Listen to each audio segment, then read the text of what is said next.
I always hear music. That's weird. It's in your head, bro. It's okay. They have pills.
Everyone thinks because you're a zombie, you don't know good coffee.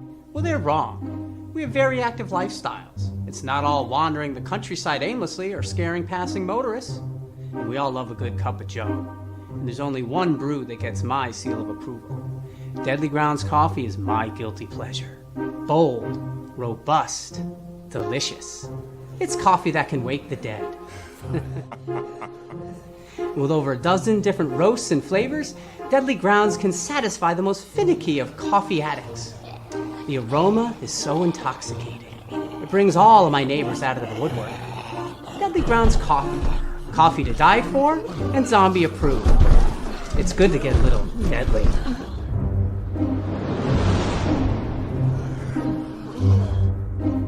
Use the front door!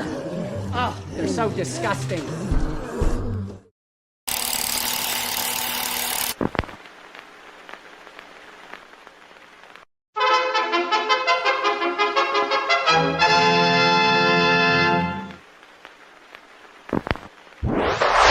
Persons under 18 will not be admitted.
Happy Wednesday, everybody. You're watching Still Toking with. My name's Leo. I'm the monkey behind the keyboard here. We have an awesome show scheduled for you. And as always, Mr. Benjamin, how's it going? Bravo, bravo. You didn't screw up anything in the intro, bro. Fuck Nothing. I am so proud of you. Thank you. Thank you. So, no, man, I'm really psyched about tonight's show. We met this gentleman a couple months ago at a con in Vermont. just a really, really cool dude, man. He's done a lot of awesome stuff. So I'm just going to say, you feel me? Oh, by the way, Jaja, you're introducing the guest. Oh, son of a... all right. Hey, it's Wednesday night. I almost said it was Tuesday. It's Wednesday night, and we're on Still Toking with, and we're with actor, voiceover actor, narrator, extraordinaire, Eric Rolon. Did I say your last name right? Yeah, Roland or Rolon. I think officially it's supposed to have like an accent over the final O, so it's like Rolon. That's for all my folks who still live back in Puerto Rico. Right. I will now say Rolon. Rolon, like Antonio Banderas. Yes. Something like that. Yeah, it's going to be one of those shows, folks. Oh, he's also got a bunch of, as I was looking at his resume, he's got a ton of different accents he does. Scottish, British, Cockney, Russian, Australian, Irish. Wait a minute. He does Spanish. what? Cockney. Get You your know? mind out of the gutter. You know, Cockney accent, yeah, everything with that's if it's got a TH, so it's a whiff, so it's like free, 3:30 in the afternoon. Drops right into Everything with an A. If it's baseball, it's baseball. It's face. Oh, I love it. It's face. That's what we do. It takes me 10 minutes to get warmed up on a voice before I can even start. I'm like, I don't even know where it is. I had to get good at accents because you just mentioned my wife and I, we both have been doing audiobooks now about 7 years. And the majority of what we do audiobook wise is romance novel audiobooks. And you guys have heard of like harem anime where it's like one dude and 6 very voluptuous chicks and they're all trying to get for him. Mm-hmm. Same as that concept, only it's reversed for a girl. And usually it's like 9 suitors and they want a different accent for every single person. So it's British received, it's Cockney, it's Scottish. There's like usually there's a token Romanian inside there somewhere. There's a Spanish guy. So I feel like by the time I'm done with a Latin lover. Yeah, yes, it is. The Latin lover always thrown inside there. Really adds just that cherry on top of the cake. But I feel like I've got schizophrenia by the time I'm done with the session. I was just gonna say, how many different personalities do you have going on in that head of yours? It's very, very, very noisy up in here. That's freaking cool though. Like, do they ever fight? Oh yeah, dude, we're at constant war with ourselves. It's like venom. We're not always united, but we try. All right, I'm gonna start with my first question because everybody always asks, oh, how do I get into voice acting? How do I like? And I've found that there's really no real answer for that because everybody seems to get into voice acting their own like different way. Nobody falls in like Caitlin Glass that I met over last spring. She got in just by she took a tour of one of the places and they were like, hey, you want to do some voices? And like boom, she was in. Is there a question in there? Yeah, the question is how curious. did you get started? So let's see. I could go on for hours. Hold on. So the way I got started in voiceover specifically was, I guess this is going back way back to when I was in college. My buddy and I were sitting there and we were both art students and he was in time arts. You look like you're 26. What do you mean way back to when you were in college? How Dude, long ago? Awesome. The nightly skin treatments are working. That's the blood of my enemies that I guess I bathe in. No, we're sitting there doing homework and I was an illustration major. He was in time art. So he was working on probably like an animation or something. And we had Cowboy Bebop playing in the background. Awesome show. If you know, I'm sure you guys have all seen it. Yes. If you haven't, it's fantastic. And I remember listening to Steve Bloom. His character, he had just had like this mini monologue and he's got that deep voice like this. It's that 4-pack-a-day voice, but the way he delivers his lines, everything is just, it's perfect. And I looked up and I was like, I'm going to do that one day. That's what I want to do with my life. That would be fantastic. And it set me off on a road to go and seek out my first agency in Chicago. And I kind of ping-ponged around there for a little bit. I was with a place called DeSanti Talent, which they catered specifically to Latin talent. Had a lot of commercial and modeling spots, but one thing led to another. I did an internship at Disney World, working in like the characters and parades over there. Came to Nashville, and really I wanted to do both screen acting and audio, but I fell in love with voiceover. Ended up meeting my wife there. It turned out that she was also very, very interested in doing acting as well, but she didn't kind of really know where to get started. And I've been now in the professional acting circuit for like 6 years at this point when I met her. And I said, well, what do you want to know? And she said, well, specifically, I want to learn voiceover because some friends of mine who are in the industry, which come to find out, Eric Stewart was a close friend of hers. He plays Seto Kaiba in Yu-Gi-Oh! He also plays Brock in the Pokemon series. He had been telling her, if you want to get started, there's some places out there where you can secure audiobook work. And while it's not the most glamorous thing in the world, it'll keep food on the table and keep the lights on. Yeah, we got together. I helped her create what's called a porta booth. So I actually got one sitting right here. I can show you guys. It's made out of essentially a Rubbermaid tub. The inside is coated with acoustic foam, and then the outside is coated with a spray-on rubber, so it cuts down a reverb. But you nestle your mic inside there, and it's like a recording capsule. And so I set her up with one of those. And now me, struggling artist at this point, I'm having to fight and scratch and claw for everything I get. She gets set up on this website called ACX, which is an Audible exchange. It's done by Amazon, and it's a way for like indie authors to get their books published in audio. It's kind of like you create a Facebook profile. Hey, here's my book, everybody. I'll take any and all auditions. And then you as an actor, you can go and audition, send your cover letter, and then they can let you know, hey, I love your voice, or you know what, not quite what I was looking for. Either way you hear back. She goes right the first week and hits 5 projects back to back to back. And I'm like, what the heck? I'm barely booking a gig every 3, maybe 6 months here, and you just nailed 5 back to back to back. It was such an influx and such a high degree of work that she had to quit her job and go full time on that. Well, as a result, she needed somebody who could engineer for her, and I'm pretty good at engineering audio. So I pushed all in. We both pushed all in together. We were in Nashville for like the next 6 months, got hitched, and we moved straight to Texas. And so pretty much she kind of force kicked us both in to doing full-time audio work in the form of doing voiceover for books. That's cool though. Like That's really that the woman there is totally like was like starving actor. Ha ha ha. Let me fix this. Oh my gosh. he was totally like, marry me, please. Oh Yeah. I think I proposed to her after like 4 months of knowing her. Like, I mean, when you know, Oh yeah. Right. But it really helped also that she was wicked talented. Like she's a first soprano, and she can sing like every single song inside Phantom of the Opera, all those crazy high notes. Like she can shatter glass. She's amazing. But you add acting in there too. Plus she gives as good as she gets, like when it comes to teasing each other and razzing each other. Nice. Just my ideal gal. Fantastic, man.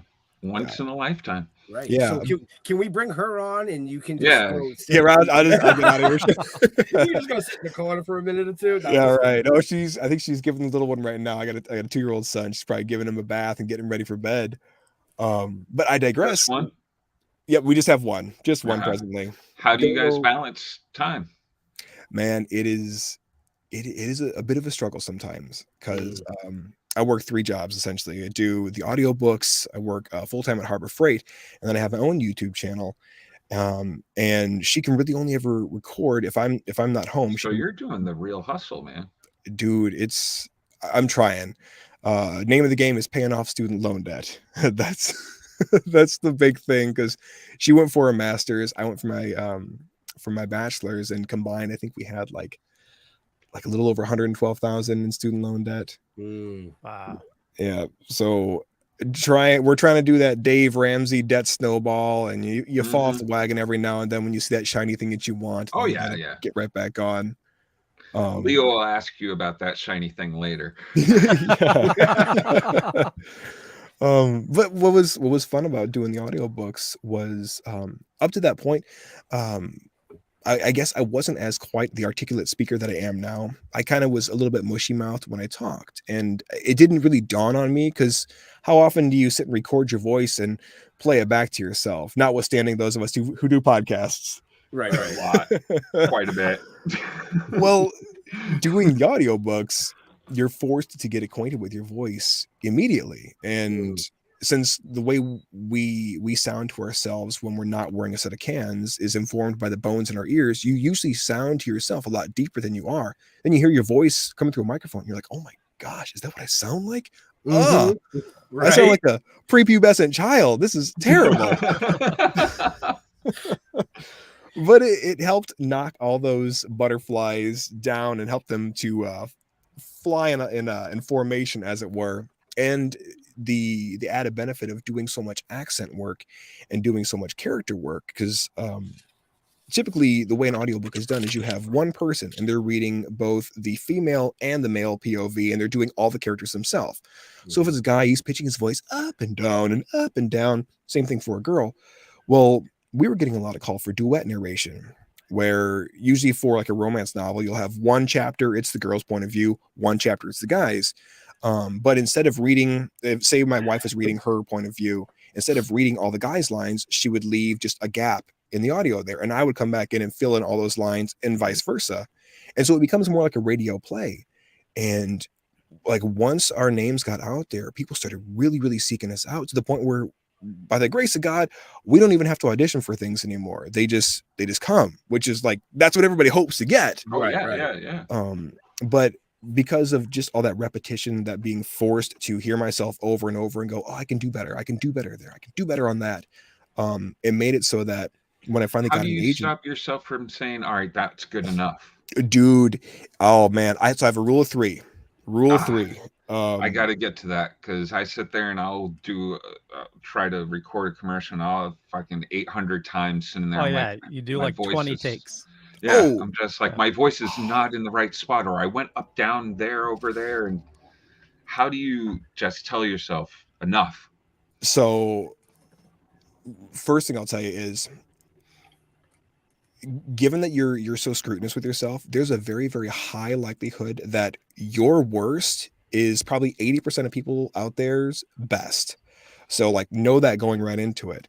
And you have to set a hard limit for yourself. Even if you come back to it like an hour later and give it one more shot, you have to have a hard limit for the first go around. So when I'm doing a book and I'm coming back in just to do the fill-ins, maybe the line is, who told you could walk in here? And I'll go, all right, who told you could walk in here? Hey, who told you could walk in here? Once I get to that third one, I just stop the recording and that's it. But I'll give myself, if it's absolutely just painful and I'm like, oh, I have one for the hat. So I get a max of 4, 3 main takes. So, and usually it's the second take is the one that I end up going with. It must be nice to have that partner to bounce things off of too, and be like, hey, check this out. My wife, after a while, is just like, all right, you're screaming, another screaming commercial, huh? I'm like, oh yeah, babe. Dude, it's tough, because I was exactly doing the same exact thing that you're doing. Back when I was still living in Nashville, I did a lot of on-camera auditions, and it'd be for like small parts in the show Nashville, or smaller series that Lionsgate was working on. Because when I moved out to Nashville, this would have been like 2014, and Lionsgate was just setting up a location out there. And so I was like, well, I'll beat the crowds out here, and I'll get, hit on the ground running on all cylinders and what hopefully is going to be the next Tinseltown. So there was a lot of really small roles that were coming. Auditioned for a Burt Reynolds film that I made it to the second round of auditions for, but then he ended up getting sick and passed away, unfortunately. So we never got to make the film. Right. And even when I would do those auditions, if I was recording myself, I would do like 25, 27 takes. And I'd go with like the first or the second one that I did. And I would just feel like a lunatic the whole time, because you start making adjustments where none are needed. It's like, oh yeah, absolutely. It's like you're like, oh, I was slow on the end, let's speed that up. Now I'm too quick on the front, I gotta slow it down now. You sound exactly like what's going on in my head. I sit there and I beat myself up for hours. You also gotta have like an internal reward system for yourself. So like mine is, if I don't psych myself up and wind myself up, like I am a coffee freak. I love coffee. Yes. So my reward is, hey, if I can stick it to playing within those 3 takes, one for the hat, if I absolutely have to, and I can maintain that, I'm going to reward myself with like a nice dark roast, a little bit of like full fat cream inside there, and just indulge in that. And like, it sounds dumb, But if you set up like that little reward system for yourself, or maybe it's like, hey, I want to go outside and have a smoke, or you know what, I'm gonna pack a little extra inside that next bowl that you wanna puff on, like some sort of reward, so long as you follow through with that reward, because like our minds are good at protecting us. And if we don't reward ourselves for that job well done, then next time around we go to negotiate with ourselves, we're like, you didn't follow through last time. You backed out. Yeah, no. You're not keep your end of the bargain. Yeah. So you find somebody else to argue with tonight. Exactly. And then you end up just way less likely to follow through. Right. So that's what I do. I have my little reward system, and even if I do it really terribly, so long as I complete what I'm trying to do, always got to have the reward. Does not sound like a bad idea. Good distraction too, to break it up. Even if I do go back and I'm like, all right, let's try this. It was actually that was a great question, Jeremy, because as you know, Jeff and I do some indie voice acting with some of the stuff that we're doing, and I find myself doing the same thing. It's like I usually find that the first or second take was the right one, even though I did 35 of them each line. The first or second, it's because it's almost like that natural. It's the natural emotion when you're doing it. How long did it take to read that book, Ben? 35 takes each line. How long did it take to read the book? You're breaking up. You're like a robot. What's going on? Oh, am I? No, you're not. It's Ben. Oh, Ben's breaking up. It's me? Oh, yeah. Well, you sound fine, though.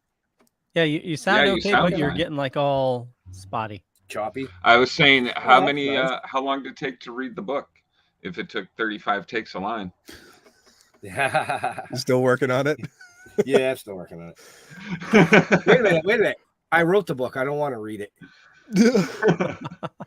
I'll tell you, that can be such a crippling thing, because like I'm an absolute perfectionist. And for that first bit there, I was talking about, you get acquainted with your voice. I'm listening to myself and I'm going, wow, I'm either going way too fast here, or I'm chewing the scenery. I'm pulling an Al Pacino, and just everything coming out is so overpronounced. And my wife was like, baby, you're good at this. You were made to do this. You need to relax, like just calm down and relax. And so she encouraged me, why don't you just crack a beer and take that into the room with you and just, sip on that beer while you're recording. I was like, all right, fine. Took a tall boy in there, and I'm just sipping away on it. And I got maybe a page and a half in, and then it just kind of like everything just sort of clicked. And I was like, you know what? I am made for this. All I'm doing right now is essentially I'm talking to one person, because that's all who's listening to an audiobook. I'm talking to one person. So I was like, I'll tell one person a story. And then that, like, as soon as that I made that connection, it was this is so much easier now, because now I'm not sitting here like narrating to an audience, and then he walked in the room, pulled his pistol, and fired. It's like, dude, then this guy walked into the room, yanks his gun, and blasts away. And you could hear the change in the audio too. I very rarely will read reviews on Audible, because usually by and large they're just very condemning and terrible. But I thought, you know what, I'll go back and look at maybe like the first book I ever did with my wife, which was a series. It's called the Dollar Series by Pepper Winters. It's a dark romance series, so there's a lot of brutality in it. There's a lot of death. It's like if you took the romantic side of Kill Bill and made that way more of a factor, but also punched the violence up tenfold, kind of like that. There's a romantic side to Kill Bill.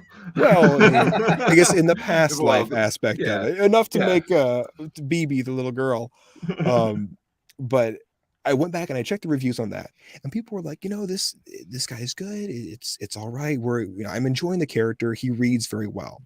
So I think there was 6 or 7 books in that series. I went to number 4 and looked at that reviews, and the reviews were so vastly different. It was like, oh my gosh, I was spellbound by his voice. It felt like he was talking just to me. His accent work was great. His timing was impeccable. The humor he injected, because I'll let myself laugh when I'm reading too, because I feel like it adds to it if there's something funny. It was such a stark difference. I thought, okay, well, somehow I've bottled lightning there. I'm going to hang on to that and hopefully be able to apply that to anime when it gets there eventually. Right. Oh, dude, that your wife, I think, has a good point. Like, just talking to us, the way you can go from an excited voice or down to this low, like kind of like calming. You've got the technique. You've got something going on there. I appreciate that, man. It's definitely come with a lot of practice, but the big thing that everybody always asks when it comes to, when you're doing anime, it's all about doing funny voices, right? Because that's originally what I had thought when I was back in college, sitting there listening to Steve Bloom give the most amazing performance ever. I'm like, yeah, it's just about being able to do, hey, I got the old prospector voice, or yeah, I got the big brother voice, or I got the big bruiser voice, something like that. But what it really comes down to is selling yourself just on your own voice, your own personality, and you let that shine through as much as you can when you're doing your recordings. And so to sort of add on to the first question, after we've been doing audiobooks for a while there, we were a part of an agency into the Dallas, Fort Worth area. I sat down with the agent, we were signing all the papers, and she goes, hey, have you heard of Funimation? You heard of anime? I said, yeah, actually, my wife and I were fans. A friend of ours recommended that we come on down here and check out the scene. She said, okay, well, great. We do a lot of work with them, so you'll be seeing some auditions come your way. There was a few directors in the area that were teaching some classes, and so I thought, well, I might as well go on down there, that way I can get in front of some people. So I've been doing audiobook work now for a couple of years. I thought, maybe they'll hear something that I've been able to fine tune up to this point, and they'll take me on. And having had all that time acquainted with my voice, being able to modulate it up and bring it back down, I walked inside there, and just from doing the audiobooks, it wasn't about me reading like a prospector for 8 hours. It was about me reading like Eric for 8 hours. Right. And that was the first thing. The first class we had was with a gentleman named Joel McDonald. Awesome dude. He walked in, and his class was all about the audition process. And he walks in and says, all right, how many of you here have done voiceover before? And 2 of us raised our hands. He goes, all right, how many of you have ever done any acting work behind a camera? 1 of us raised my hand. And he says, okay, what book do they roll? And I said, well, I was natural. He says, exactly that. You were natural. He says, here in anime, I don't care how high you can pitch your voice. I don't care how low you can pitch your voice. This is what I care about is, can you be authentic with what you've been given? He says, I'm telling you, if I'm going to book you for a role, I'm booking you for your voice. I don't need you to do something crazy. I don't need you to go and try and pour all this sauce on. Just give me your voice. Mm-hmm. And it was like everybody in the room was like, oh, thank God. And that was really all it was. Whenever I went in to go work at Funimation, shortly after that class, he ended up booking me for my first role in the show One Piece, and the rest, was history after that. Right. But whenever I came in, for all of us that did anime on the regular, your main voice was always your go-to, and then the only degree of change you ever did was, I'll pitch it up slightly for the best friends, and I'll pitch it down lower for the dad or for the brother. That was it. It was those 3 areas, and every single actor, they've got those 3 areas that they lean on, and that's just the bread and butter. Doesn't have to be off the chart spectrum or way under the spectrum. It's just that tiny bit of change. That's pretty cool. What were we talking about? I have no idea. No. And I just want to back up. Madness, you're absolutely right. The whole thing's about romance. I mean, the bride, it's Pussy Wagon or whatever it's called. Yeah. Yep. It's all about romance. It is? Oh, yeah. Oh, man, I got to rewrite the novel? What do they say? The 2 most powerful motivating factors is love and power. Yeah, it's either power or it's romance. Okay, well, we have power. We're good. Yeah, that's all you need. I'll power you into loving me. That's right. Ooh, phrasing.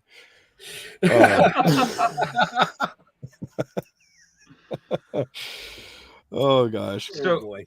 At this point, when you now get a script that you're going in for an audition, do they hand you a script, or do they just give you like a small piece to read? And do you already have the voice in your head, what you're already going to be bringing? More or less. Like, so the benefit of having an agent for those of us, especially in voiceover, is that they have our voice sample there and a little demo that we've cut. It's usually 60 seconds long. Sometimes if you're doing like an accent reel, it might be 2 minutes because you're trying to make sure that you get all those different accents accounted for. But the person that's sending the audition out to you, they've already listened to your voiceover demo, so they already know that they're going to like your voice just the way it is. So usually when I get a piece to read, I'm like, oh yeah, I'm just going with my normal voice, unless I see highlighted or in big bold letters, hey, play around with an accent, or we're thinking somebody who's got a voice sort of in this range. Like they might say, oh, we're looking for a big one I see on casting sheets is we're looking for the mayhem character from those auto insurance commercials. Yeah. Like we want that kind of delivery, or we want Will Arnett. Those are two that you see a lot. And so if I see that, then I'm like, yeah, I'll mess around with it. But usually it's just, okay, my normal voice, and is the character, what is he? Oh, he's a jerk. Perfect. I can play a jerk. Oh, he's a sweet, sensitive guy. Easy. I got that too. Oh, he's confused. Well, I guess I can play that. You know, and then you just you let yourself be influenced by the words on the page at that point. So far, what's been the most, say, rewarding part of all of this? Ooh. For me, the most rewarding part is just being able to do the work. And I guess what I mean by that is when I was younger, you know, we're young and we're dumb, we have stars in our eyes. I always thought, yeah, I'm gonna get to Funimation, I'm gonna get to Hollywood, and then I'm gonna do movies, I'm gonna do anime, I'm gonna do video games, I'm gonna make $1 billion, and I'm just gonna be rich. And my heart was more for like, I want to get the dough. Like I want to make a bunch of money doing this. But when I met my wife, and the work that I was booking was so few and far in between, where she was hitting it left, right, center, and I felt like this big ball of anxiety knotting up inside, because I'm like, I've been doing this now since I was 4 years old, and she just stepped into the game yesterday, and she's having all the success. It was like, okay, well, why don't I just focus on just doing the craft well, doing it good enough that whatever money generated is a byproduct of that. It's a byproduct of me doing what I do so well that somebody wants to say, hey, I'll pay you for that. Right. And I guess to add on to that, the most rewarding thing that I ever got to do, I'd say that I still get to do acting wise, was be chosen just off an audition. It was I got to audition for My Hero Academia, which is the background Ben's got there, and I worked with Colleen Klinkenbeard, and an audition had gone out for it, and this is probably 2 months before I even found out that I booked the role. And usually if an audition goes out, because everything is a simuldub now, so they're typically 1 or 2 episodes behind the Japanese release, and they're releasing every single week. If you don't hear within that first like 6 to 7 days, you didn't book it, somebody else got it. And 2 months had gone by and there was no word. And then suddenly I'm on vacation. We're visiting my wife's parents, and I get an email saying, hey, you're in with Colleen on Monday. Be here at this time. And she had approached me in the hall. I've been working on directing at Funimation at this point. I've been helping cast some shows and whatnot. She had approached me in the hall and just kind of one-off said, hey, you had a fantastic audition. And I had sent in a few for the show. And I said, oh, thank you. Which one? She goes, all of them. And I thought, oh, well, somebody recognized me for the talent. It wasn't the fact that I had a name, because I was very small fry then. It was the fact that my talent is what stood out. And then getting to do that role and being told, hey, you get to unleash every single ounce of energy you have inside this. Literally just go nuts. That was the most rewarding thing. And you get paid very, very little to do anime. But the rewarding thing was compounded even further when come to find out in Japan, originally the fan base there, they didn't like Rappa. They thought he was a douchebag. They hated him. But after my performance in English came out, because a lot of them will watch the English performances too, everybody fell in love with the way that I did it. And suddenly there was all this love for him. My character was on the cover of New Type magazine that month, which is like a big Tokyo-based magazine. It's all anime and video games. And then because of that, he went on to be one of only 2 playable characters from that villain group in that season inside the next video game, which was called One's Justice 2. So like that whole thing has been the most fulfilling, most rewarding thing. That's pretty cool. The Japanese fan base will either give you the highest high or the lowest of low, especially when it comes to their anime. Once it's spun from, like you said, from the Japanese side over to the English, they watch that because it's either he destroyed our favorite character, or oh my god, I didn't know that character existed. And it just 100%. And you see it with a ton of the animes like that. Oh yeah. Well, it's like the fans over here in the States, they get so rabid sometimes because you have like the purists who only ever want to watch subbed. So the fact that they even gripe when somebody gets cast for the dub is a little bit moot, because it's like, you're not going to watch the dub anyway. So why do you care that J. Michael Tatum gets cast as the guy with glasses every time? I had that same conversation. I did a con this past spring. It had a few anime voiceover people, and there was people in the crowd that were like, "Oh, only subs," and I'm just like, "Well, why are you here? Why? Yeah. Why are you here? Yeah. And what? Yeah, but like you said, though, it's the fans. They can really make or break an experience for an actor, because like realistically, saying hi to my buddy John Hines there. Realistically, when you're going in to record anime, somebody else has already laid the track. Somebody else has already done the work before you. All you're doing is you're matching the cadence and the intensity of the line. That's it. And you have to stay within that certain cadence. Because if you're too fast, well, we got to slow it down. Too slow, we got to speed it up. So you're really just trying to fit what somebody else already done. And in a sense, you get to act because you're getting to pour your emotion into it, but you're still trying to carbon copy what somebody else has done. And beyond a few little things here that get sort of lost in translation, or maybe they have a slang word that just doesn't equate to something that we would use over here, something might get changed. But people get so incensed about stuff like that. So incensed. It blows my mind. It's worse than Star Wars fans. Oh my dude, you are not kidding. Oh, I'm serious. Fandoms are really like, there's great parts to every fandom, I find, but there's some fandoms that just go so evil. It's just like, why are you a fan if you just hate everything? Oh yeah, and ain't that the truth? You even run into that like in theater companies, because I did theater for a long time before I got really into doing voiceover, and you'd see the same like 6 to 8 people in every single play, every single production, over and over and over, and like that was them. That was what they did. They were part of the theater company, and they just wanted to do that, but they would be so catty with each other. To where you'd see relationships just totally fall apart, offset. Oh, they could put on that air about themselves when they had to act out the scene. Soon as they're off stage, just no communication. Everybody treating each other like they got a chip on their shoulder and they're just daring you to knock it off. And it's wild that it translates over not just from theater, but then when you get into professional, like Funimation, what it was and it's now Crunchyroll, is little more than a very glorified theater department. That's really what it boils down to. You have the same directors over and over and over. You have the same clutch of like 200 revolving door actors. Usually there's about 30 or 40 of them that you hear in every single show over and over and over. And for a lot of people, when you reach that point, the love that you had for it is just dead. Right. You're just punching your time card. Go, oh, who am I playing today? Oh, great. Another teenager, and cool. He likes boobs, and oh, he's misunderstood.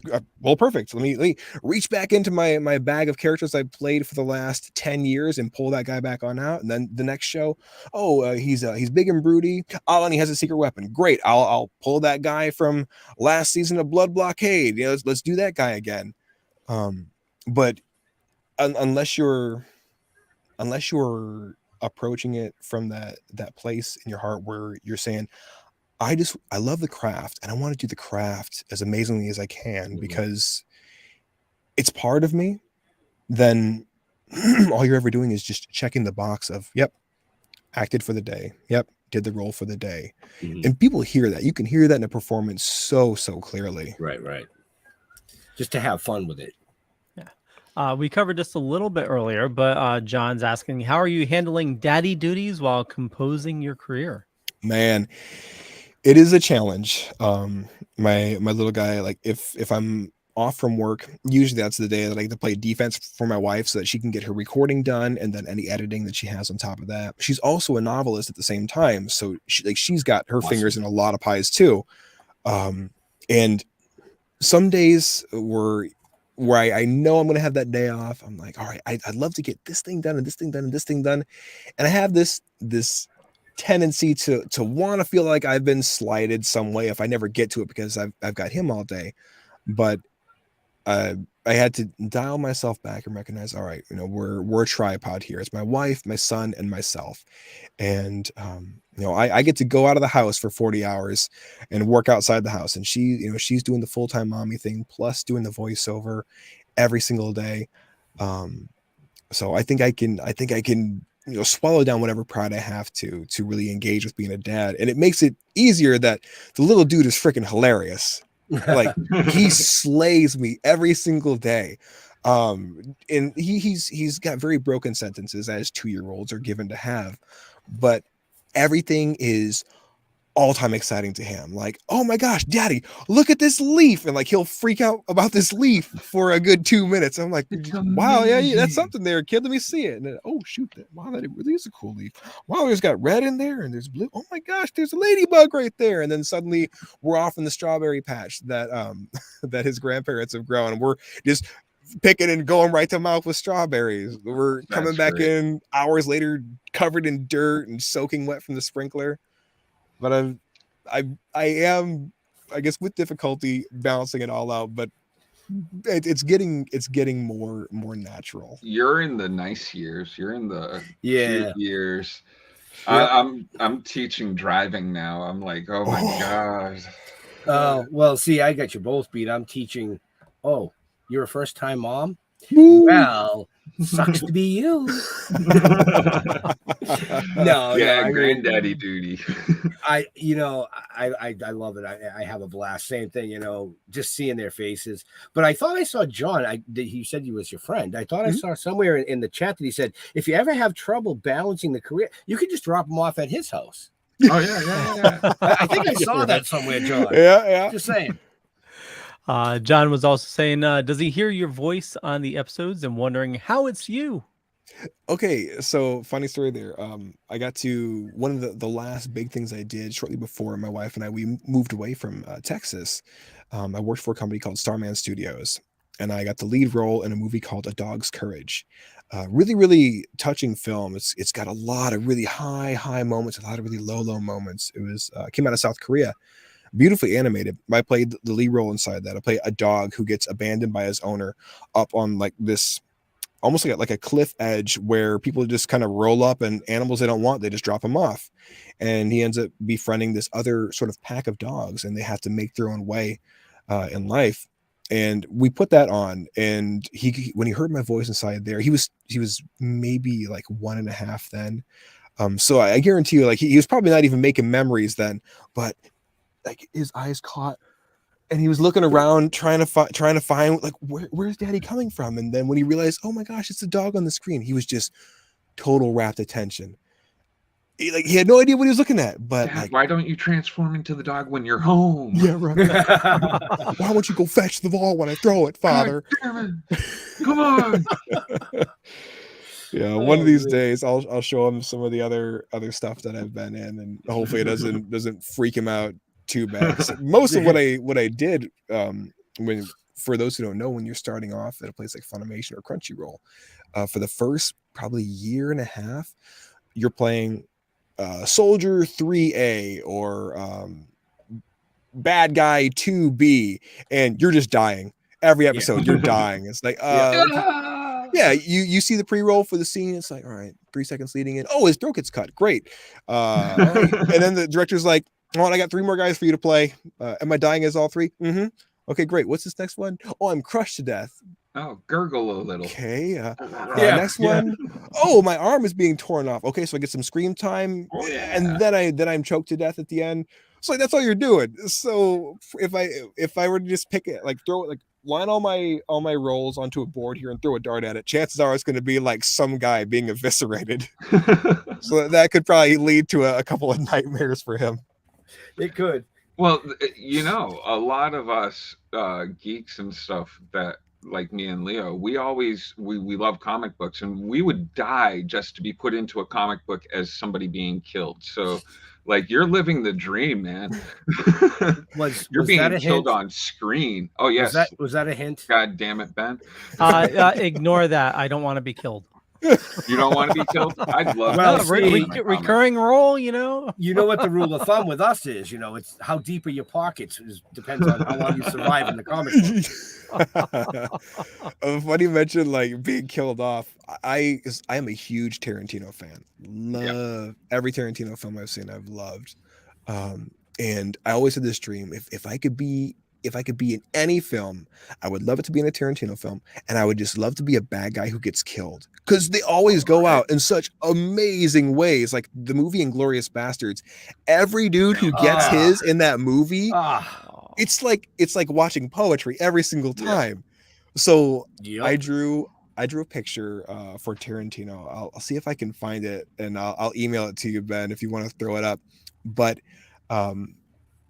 so I did an illustration major back in college, and I'd wanted to go to school originally for both illustration and acting, but because they're both studio courses, they require like 3 or 4 hours of time every single class. And so my guiding counselor said, you know, there's just aren't enough hours in the day for you to be able to do that. I know you'd love to do this, but you're gonna have to pick one or the other. So I said, you know what, I'll just do. There it is. That's the one. Oh wow. So I drew that, and That is sick. I framed it, and actually I mailed it to his agent in Hollywood, and I wrote a little handwritten note just saying, you know, how much I enjoyed his just the work that he did, and if ever our paths crossed, I would love to be a villain that gets done in one of his films. I never heard back. He probably thinks I'm a psycho because I sent him a picture of him. He's like, the dude wall. told me to blow my brains out. No, that's not what I meant by it. That really looks like perfect, like from Reservoir Dogs or something. Doesn't right it? there. That is beautiful. And by the way, bravo Leo for pulling that up and finding it so fast. Dude, I was like, I was like, I'm still waiting for my page to load over here. Well done, sir. That's pretty slick. That's why we have the Leo. You know.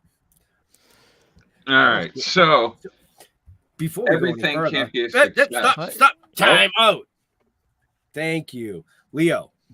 Yes. We gotta play the commercial. Oh yeah.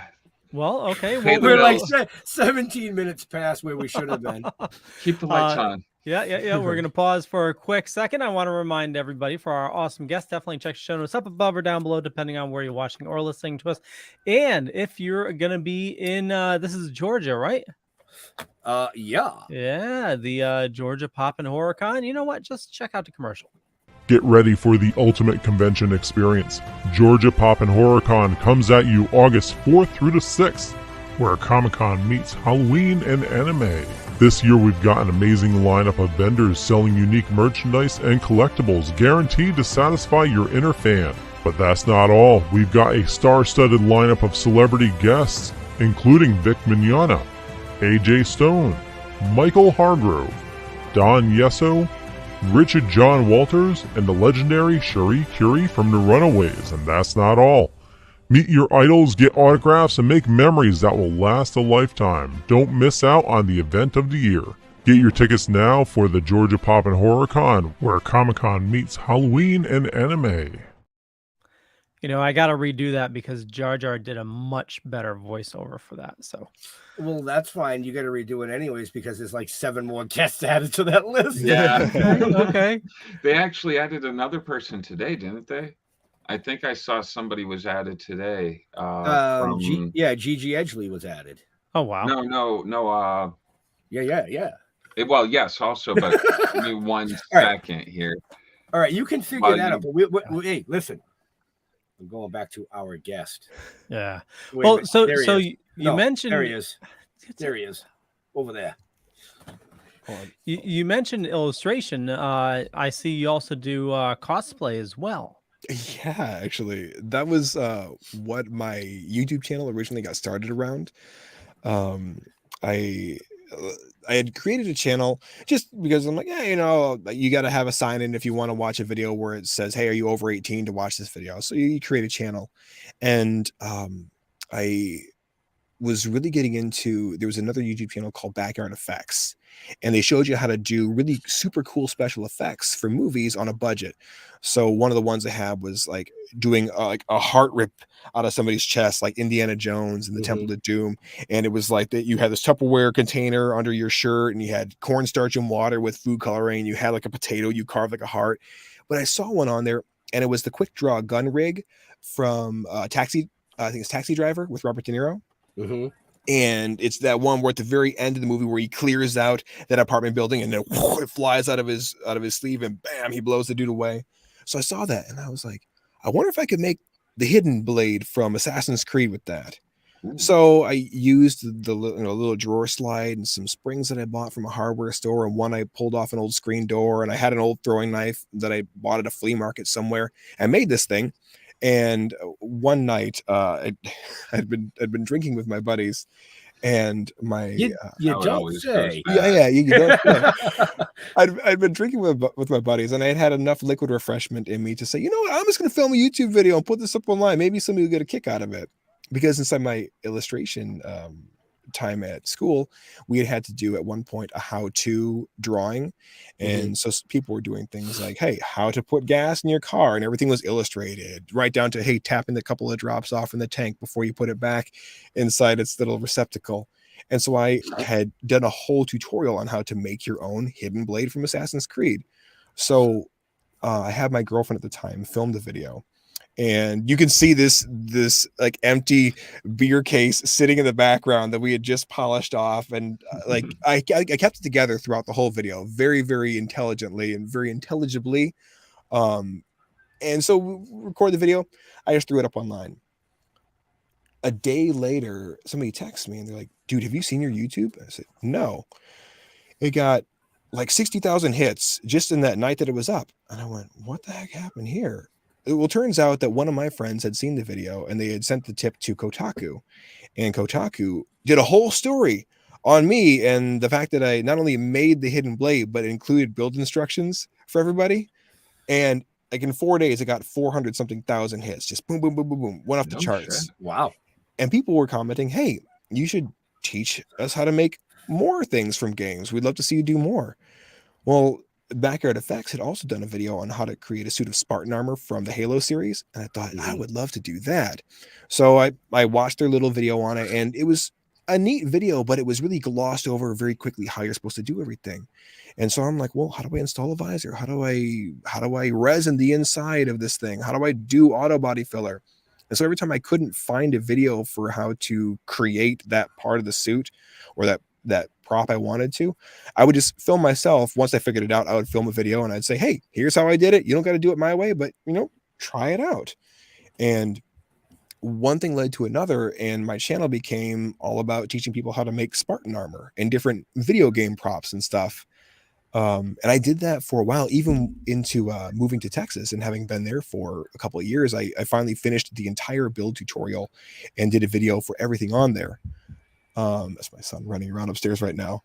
But that was what the channel originally started off as. And now it's very heavily into biblical research. I'm a Christian man. I love doing biblical research, but it's mainly because I love answering the really hard questions that people ask about Christianity. Like, how is God good if there's cruelty and suffering in the world? And so if you go onto my channel, you find very diametrically opposed ends of the spectrum. You find Spartan armor, what's going on with Jesus? That's awesome. Yeah.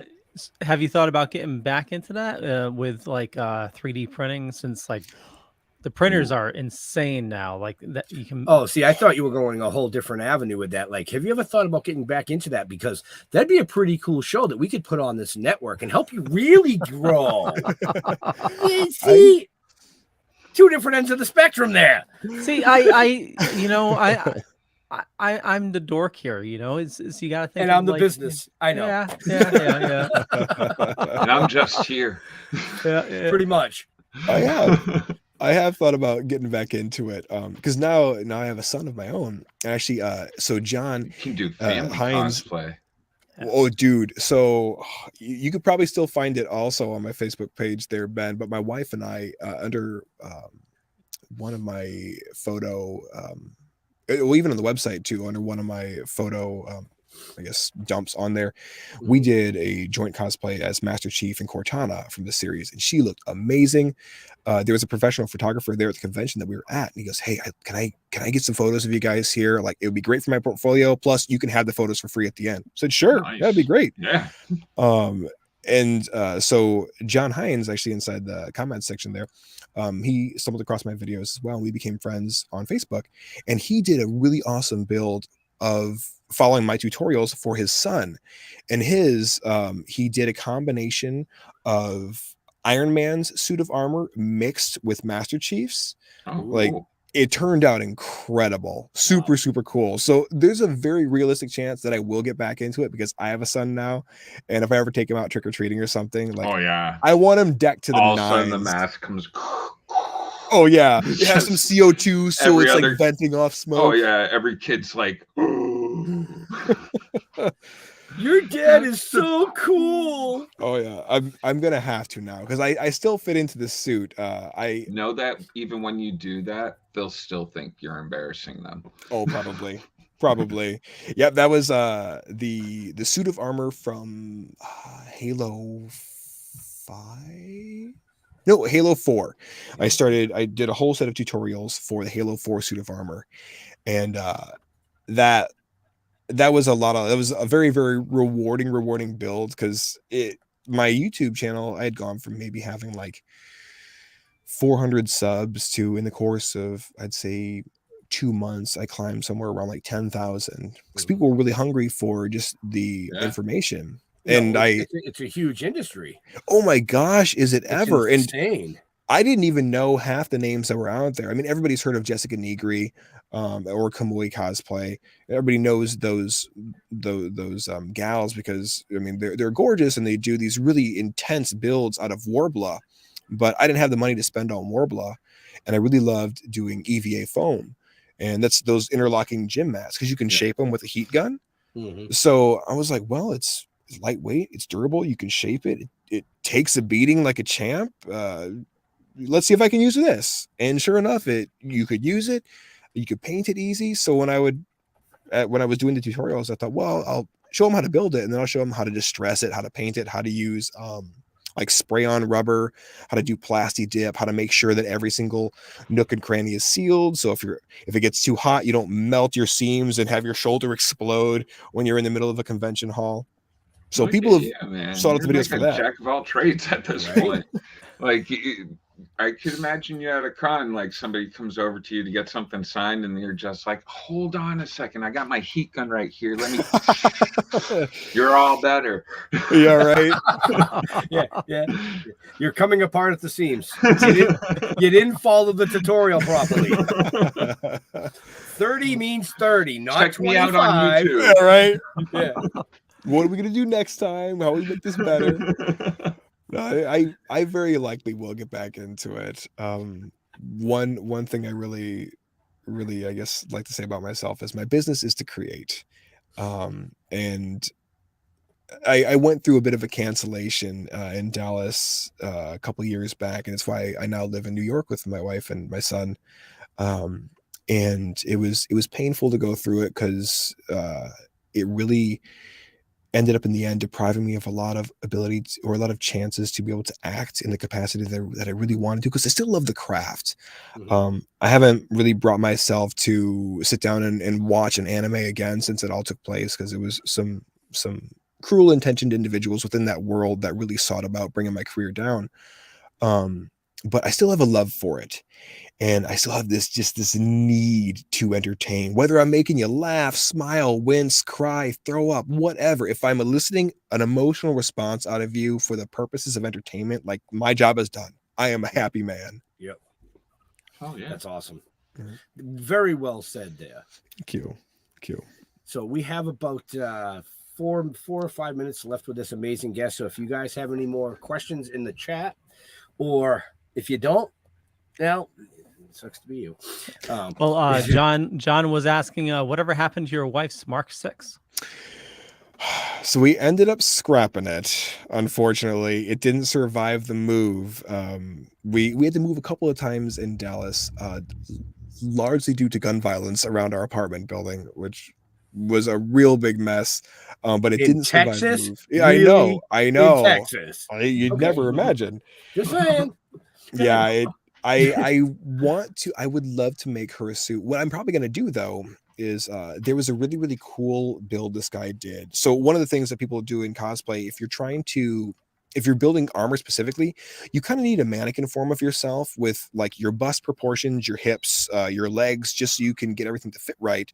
Because it's tough to try and measure off yourself and figure it out. So you can either buy a mannequin form, or you can do what I did, and that's you get like a ratty old turtleneck, a ratty old pair of like shorts, and then you cover the entire thing in duct tape, every single part of it. Then you cut that shirt with the duct tape off of you, you duct tape it back together, and then you stuff it full of newspaper. So when it's filled out, it's your body shape.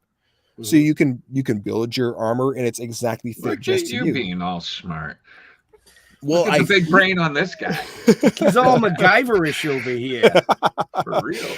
Well, I learned it from this other guy when I was trying to learn how to do more EVA foam armor, because it was like, once I discovered that, it was like, forget, because the first suit I did was made out of cardstock, and it's a thing called pepakura, which is essentially like origami on a grand scale. You're cutting and folding and gluing all these little pieces. Then you got to coat it with plastic resin, coat it with auto body filler, sand her down, prime it, paint it, the whole nine. This guy was like, here's a better way.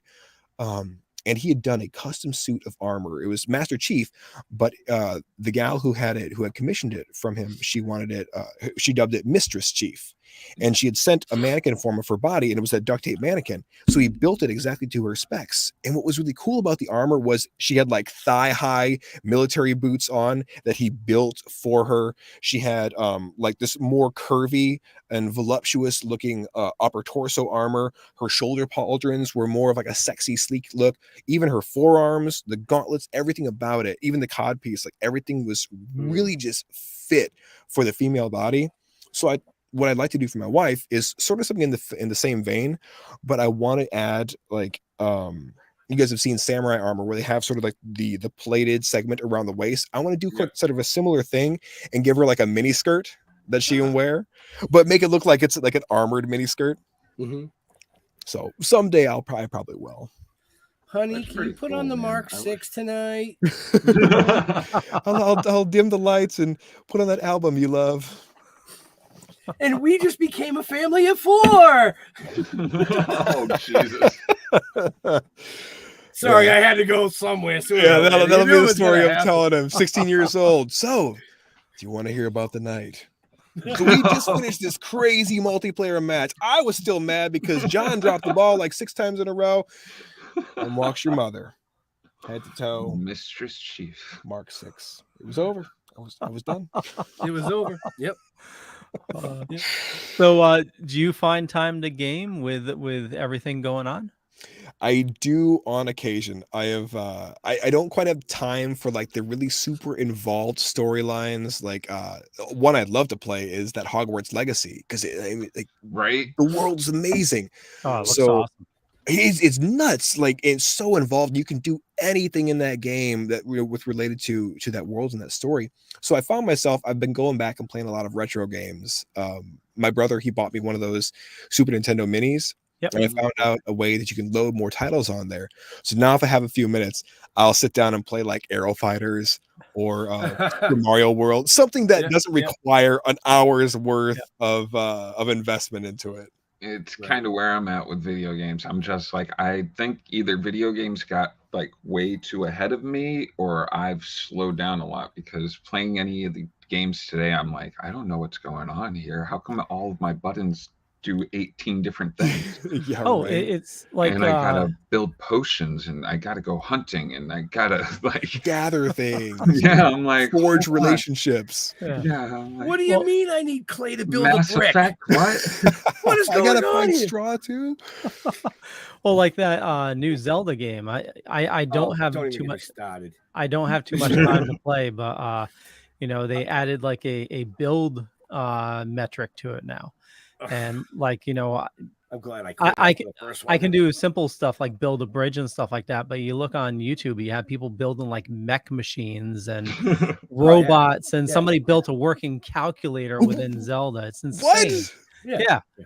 And we wonder why the actual workforce is depleting. Oh, seriously. I can't. But it looks good on my phone. Yeah, we just lock our brains in the mental prison every single day for 8 hours. Unreal. So, with that being said, is there any last questions from our gentleman up here? Jaja? I'm all set. If you guys want to go to rapping. No, Leo's got to ask his every question Oh yes. for the show. Well, It's I the- think we pretty much covered it, but I will ask it regardless. You have So yeah, so you're multi-talented, a very creative individual, and obviously very little downtime. But what is something that you dork out about? Like we've had people on that like dork out about the history of like sunken vessels and or have like a record collection or something like that. What is something you dork out about? I dork out about running down the documentary rabbit hole on like secret societies like Illuminati, the Freemasons, nice. Skull and Bones. Dude, I geek out so hard for that. Like my wife, we'll be sitting there because she does a lot of crocheting, so she's working on a birthday present for one of her cousins right now. So end of the night, I might be like doing something on my computer, working on the next video, editing, and she's like, "Hey, you wanna go down the rabbit hole?" I'm like, "We're talking about a documentary, right?" "Oh yeah, documentary. Yeah, actually, put it on." "Is it Nazis this time?" "Yep, Nazis and Skull and Bones." I am in, baby. I am in. Awesome. Is there a documentary you'd recommend starting with? Oh man, there's actually a fantastic channel I just found. It's not so much a documentary as it's well, hold on. No, it is a documentary. There's one done by Fourth Watch Films, and it is called The Hollow Earth Chronicles. Ooh. I don't know if you guys have seen I've heard of Hollow Earth before, yeah. Dude, I don't know if you guys have seen the most recent Godzilla film with Godzilla and King Kong, where like they go into the earth and they find all these portals to transport anywhere. They do a really, really cool series. I think they're working on number 2. They planned it for 4, I believe. That's a really wild documentary because they get into the Bible, they get into the Book of Enoch, they get into like some of the old apocryphal texts where they talk about monsters coming up out of the deep. They talk about like the earth cracking apart and the fountains breaking open and like these giant beasts that existed. It's a wild documentary. Very cool. I'll check it out. Yeah. Do you watch the Y-Files on YouTube? I've stumbled across them. I haven't watched them religiously, but I've seen like a couple of them. Yeah, I've gone down a rabbit hole on his stuff. It's really good stuff. Leo loves rabbit holes. Oh yeah. I do too. They taste so yummy. That needs to be a commercial now, along with that awesome zombie coffee commercial for rabbit holes. They taste yummy. Well, on that note, we will wrap things up. I want to thank everybody for watching this fine evening. You know me, just Google me. You'll find a bunch of stuff. Could be true, could be not, but I run a Dorkening Podcast Network. Head on over to thedorkening.com. You can learn more about it there. And I do a bunch of other shows throughout the week. Matter of fact, we're going to be doing another one in about 45 minutes. And with that, Eric, where do you like people interacting with you on social? So you can find me on Twitter. My handle is at Eric Rolon, ERICROLON. I get some hot takes every now and then on there, but typically I try and keep it pretty tame. It's mainly a place where I can post links to my YouTube channel, which is Angel Legend. It's one word, ANGELEGEND. As I say, you can go there and find 2 things. If you scroll all the way to the bottom, you'll find Halo Armor. If you scroll to the top, you'll find me getting into the paint about what's old Yahweh up to. But that's where you can find me easiest. Very cool. And we have all that in the show notes. Jar Jar. Hey, I'm Jar Jar Jeremy. You can see me on Splash Pages on Tuesday on either Facebook or YouTube or wherever else you find podcasts. Then there's the Midweek Geeks, which is coming up tonight at 9 o'clock. And go check out Comic Book Lovers Buy, Sell, Trade, and Auction House over on Facebook. And you can buy, sell, trade, and auction your geek stuff off with 20,000 plus other geeks. Awesome. Benjamin. Yeah. Okay. So, stilltoking.com is where you can find out about us, Toking with the Dead on Facebook. But I'd just say go to stilltoking.com. You can see everything you want to know about what Jeff and I have up our sleeves, what we're into, where we're going to be. Speaking of, we're going to be in St. Albans, Vermont this upcoming weekend for Rail City Fan Fest. So if you're up in that area, come by, say hi. Best way to meet people like us, like Eric, get off the couch, go to an event. Speaking of, before we let Eric go, do you have any events coming up that you want to pitch? Nothing presently, but nothing presently. Everything entertainment world is always subject to change at the drop of a hat. So maybe tomorrow I will. Who knows? Right. So, but check out the show notes up above or down below. Follow Eric. Go meet him at an event. Get a signature or 600. But yeah. To all our veterans and first responders, we want to thank you for doing what you do so people like us can do what we do. Stay safe. We'll see you next week. We're out of here. Bye.